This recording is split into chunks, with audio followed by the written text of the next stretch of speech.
So for the last 4 years, I've been helping to lead one of Southern Missouri's largest charitable nonprofits, Catholic Charities of Southern Missouri, where I was their chief communications officer. Wow. And in that time, helped serve about 25,000 families with much needed assistance, rental assistance, utilities assistance, helped a lot of homeless individuals, a lot of homeless families.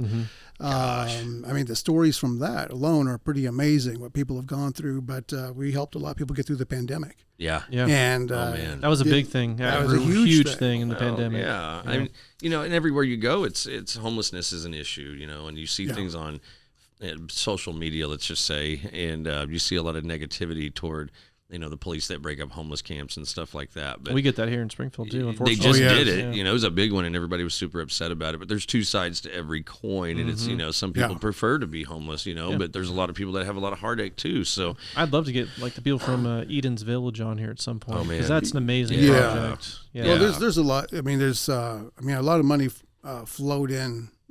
As pandemic response cash, and a lot of that was ARPA and other federal funds. Yeah.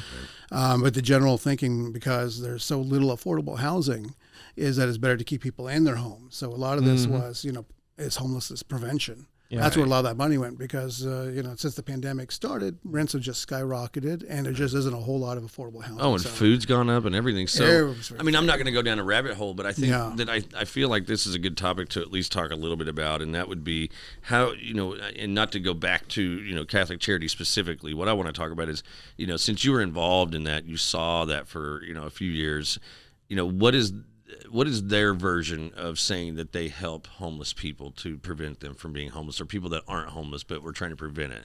How do they go about that? Yeah. It's interesting. Well, if a person is evicted, then it's harder for them to get back into housing, number one. Yeah. And if there's no affordable housing, then they're likely to become homeless. So better that they stay where they're at. Right. And that wasn't just their thinking. That was the thinking of the U.S. Congress, which is why that money was appropriated. Right. And so, some people may not think that that's a great way to deal with that issue, but frankly, considering that's the reality, it is. It is. So it's probably cheaper, actually. It's much cheaper. It is. Actually, there's studies that find that it's actually cheaper to house homeless people than to do everything else to try to get rid of them. Yes. You just give them a house and say, here you go, and help them get on their feet again. It's much better for society. That's exactly right. And that's why Eden Village was created. That's why Eden Village is there. That's why you see a lot of tiny home communities pop up for homeless people and stuff like that. Sure. I mean, there's some states that don't have a homeless problem anymore because they just took care of it, like Utah. Yeah, they just built a ton of tiny homes. They just built it. Exactly. Really? That's right. They don't have a homeless problem. Really? They took care of it. Yeah. Really? Yes.